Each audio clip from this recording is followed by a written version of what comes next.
Fala pessoal, bem-vindos ao canal Cortes da Bru.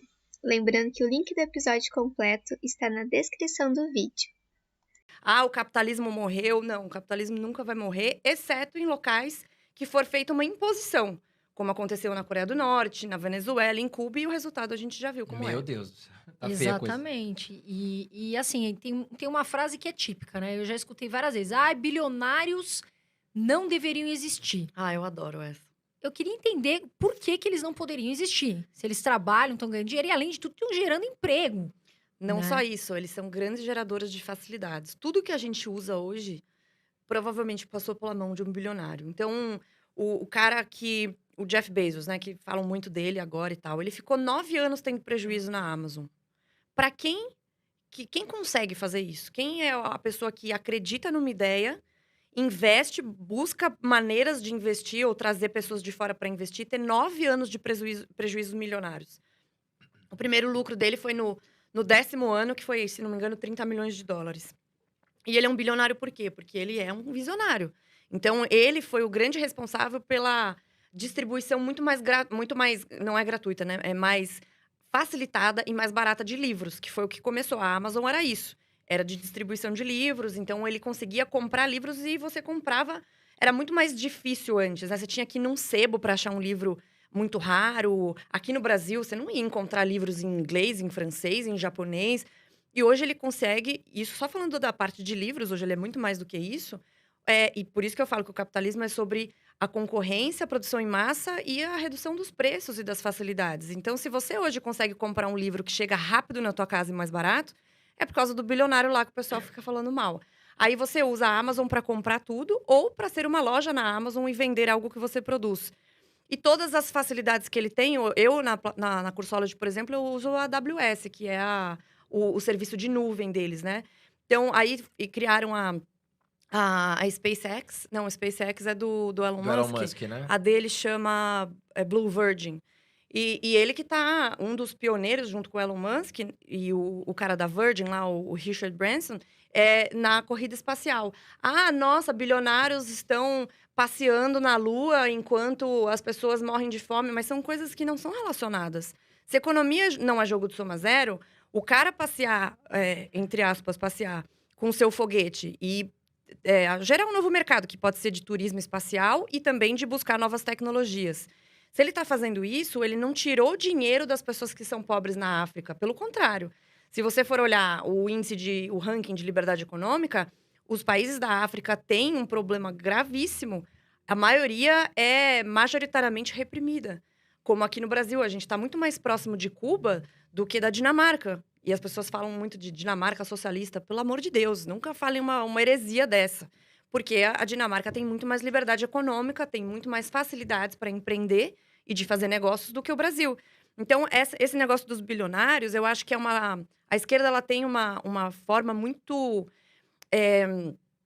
muito positiva, vou colocar entre aspas. Eles conseguem dominar o ressentimento e cooptar o ressentimento, a inveja e o ódio para essas políticas públicas que vão na contramão da prosperidade. Não, hoje, se você fala, por exemplo, se você é rico no Brasil, é crime, né? Parece crime. A pessoa que ganhou dinheiro, trabalhou, né, tem uma família bem-sucedida, ou que, enfim, tá gerando riqueza não só para ela, para outras pessoas, porque acaba gerando para outras, é crime.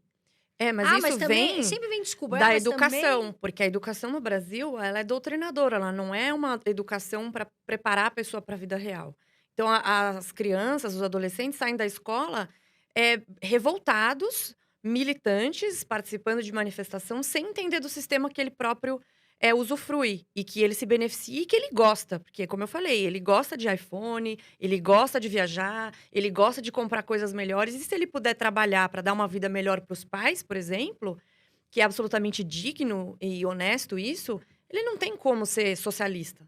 Sim. E eles não entendem isso. Então, a educação é o grande problema porque ela cria uma mentalidade atrasada. Essa crença limitante em relação ao dinheiro e à riqueza é uma consequência dessa educação muito mal feita. Esse que é o grande problema. Então, aí que eu falo que o ressentimento ele é colocado no lugar errado. Ele ressente a riqueza, sendo que ele também quer ficar rico. Ele ressente quem tem sucesso, sendo que ele também quer ter sucesso. Mas é a forma que essa cooptação esse marxismo tão presente, e as pessoas falam que não, mas é só ver os materiais, eu recebo de vários do país inteiro. Os materiais são assim, sofríveis, o que você encontra, e os professores, o que eles falam. Então, eles falam que economia é jogo de soma zero, não é uma opinião, é um fato. Sim. Não é questão de opinião. Ah, mas eu acho que o rico, quando ganha dinheiro, o pobre tá ficando mais pobre. Não, não é. E é um fato, não é uma opinião. E são coisas que não são ensinadas na escola. Tanto que no meu curso de capitalismo e socialismo, eu tenho desde crianças de 10, 11 anos até pessoas de 70. Eu tenho a minha aluna mais velha, eu acho que tem 80 anos. Nossa, tá vendo? E que fala assim, meu Deus, eu nunca vi isso. Eu nunca vi. E crianças ou adolescentes que estão correntemente na escola e falam assim, nossa, o que eu aprendi foi totalmente errado. Não é passado isso. Exato. E o que você acha, Renata, daquela velha frase que a gente ouve muito? Os ricos, eles ficam mais ricos tirando dinheiro dos pobres. É isso, a economia é jogo de soma zero, que não é, ponto. Exatamente. Os ricos, na verdade, eles geram emprego para os mais pobres também. Essa briga, né, do rico contra o pobre, que algumas pessoas colocam, é algo muito errado, porque os pobres precisam dos ricos também. Se eles quiserem se tornar ricos um dia, eles vão precisar dos ricos que vão gerar Exato. empregos, que vão dar oportunidades, não é verdade? Porque se você ficar com aquela briga do pobre contra o rico, a gente vai acabar virando uma Venezuela. E daqui a pouco os ricos vão mudar aqui do Brasil, vão embora para outros países, onde vão dar benefícios fiscais. E já fazem E os isso pobres vão hoje, ficar né? sem emprego, vai ficar pior do O que... êxodo de mentes brilhantes do Brasil é preocupante. Então, acho que um extremo aqui para colocar foi a Argentina, né? A Argentina teve uma pequena janela de oportunidade quando saiu os Kirchner e entrou o Macri, mas o Macri não fez nada de liberalismo. Ele não conseguiu fazer, né? A gente fala que ele foi tentar ser meio gradual para não ficar muito ruim com a oposição, e no final não fez nada daquilo. E é muito interessante que eles falam assim, mas a Argentina está assim por causa do liberalismo do Macri. Que liberalismo, cara pálida? Não tem Ele não conseguiu aprovar nada. liberalismo nenhum lá, não teve. Tanto que os investidores foram tudo pro Uruguai, né? Não, Quando então, aconteceu mas a- aí o que eu ia chegar era isso. Se a economia é jogo de soma zero, e aí você pode tirar dinheiro dos ricos para passar para os pobres, isso é positivo? Por que a Argentina está numa situação tão pior do que está agora, sendo que eles fizeram taxação sobre grandes fortunas, arrecadaram bem menos do que eles queriam, e principalmente arrecadaram uma vez. E no ano que vem, porque rico não é burro. O cara já foi embora. O rico pode ser tudo, menos burro. Ele não vai deixar o dinheiro lá dando sopa. Então, ou ele vai colocar numa offshore, e aí eu sempre falo, é impressionante como karma is a bitch, né? Você fala um negócio, daí depois te provam que você falou algo que te deixou como hipócrita. Foi até o caso do nosso ministro Paulo Guedes, que falou, não sei por que agora, parece que a água de Brasília tem problema, e aí ele tomou uma água mais populista agora e tá falando que rico tinha que ter vergonha de não pagar imposto no Brasil, sendo que a gente já paga 40% mais ou menos de imposto, entre imposto sobre a renda, consumo e tal. Aí descobriram que ele tem uma offshore, que não tem problema nenhum, pelo contrário, é ótimo ter uma Se estiver offshore. dentro da lei. Que tá dentro da lei, tá declarada, tá Sim, tudo em ordem a exatamente. offshore do Paulo Guedes. Mas o ponto é a hipocrisia. Porque as outras pessoas vão fazer o mesmo. O rico tem que ter vergonha de não pagar imposto. Aí você vai e coloca um dinheiro no offshore Pra pagar menos pra imposto. pagar menos imposto, porque ninguém é burro. Claro. E aí, o que fizeram? Foram pro Uruguai, no caso da Argentina. Logo na sequência. E aí a pobreza lá tá aumentando. E a desigualdade está diminuindo. Isso é bom? A desigualdade da Argentina está diminuindo, agora as pessoas estarem mais iguais. Tá todo mundo ficando mais pobre, né? Exatamente. A realidade é essa. Então, o ponto é esse. Se foca muito na desigualdade e não na pobreza. E para você acabar com a pobreza, a única coisa que é possível de acabar com a pobreza é a geração de riqueza. Exatamente. Você tem que incentivar o rico Não a investir mais. distribuição. Abrir mais empresas, gerar mais emprego. Exato. Não é verdade? E facilitar a vida das pessoas para empreender. Então, a tia do bolo na frente do metrô. Todo mundo que já pegou o metrô já viu a tia do bolo. Sim. Se a tia do bolo chega lá, o policial... eu não sei como chama isso, mas tem... Como se fosse a guarda municipal. Chega lá para fiscalizar o bolo e É o rapa, né? Que café eles falam que é o rapa. que ela tá vendendo, porque não tem fiscalização, não tem selo de sei lá o quê. Isso você tá impedindo a pessoa mais pobre de ascender. Porque a tia do bolo, ela paga, às vezes, a faculdade dos 6 filhos vendendo bolo na frente do metrô. E ela pode abrir uma empresa, hoje em dia ela pode vender pelo Instagram. As facilidades que os bilionários, inclusive, Que o capitalismo nos criaram, proporcionou, que o capitalismo né? proporcionou, pode fazer isso. Mas aí, o que as pessoas querem? Mais Estado, mais regulação, mais burocracia. E isso vai na contramão do indivíduo. Se tem um Estado muito forte, você tem um indivíduo mais fraco. E a gente está vendo isso muito na pandemia agora, como as pessoas, às vezes, aceitam muito essa imposição por uma pretensa segurança, que não é muito verdade. Então, esse ponto da desigualdade versus pobreza, economia ser jogo de soma zero, geração de riqueza, era o que deveria ser ensinado nas escolas em aula de educação financeira e economia. Porque com isso, por exemplo, meu curso não é um curso de empreendedorismo, mas saem empreendedores do curso. Porque a pessoa fala assim, meu Deus, eu entendi. Eu ficar mais rico, eu não estou prejudicando outras pessoas. Eu estou melhorando o entorno total. Quando você gera emprego, você cria um ecossistema virtuoso. Então, você enriquece, você contrata mais pessoas, essa pessoa enriquece, essa pessoa contrata mais pessoas. E isso vai É isso que acende a movimentando economia, a né? O economia. pessoal não Né? entende isso. E a gente vê, e até falando um pouco sobre alguns, por exemplo, jogador. Neymar, o que a gente escuta muito? O Neymar ganha mais do que, de repente, um professor, enfim, de outras profissões, com o salário agora que ele foi pro PSG. E, não é certo, poxa, ele é jogador, tudo. O que você acha disso? De De novo, geração. eu não acho, eu sei. E o que eu sei é a lógica de mercado, que ela é inexorável. Não tem como você ir contra a lógica de mercado. E todo mundo que tentou ir contra a lógica de mercado não deu certo.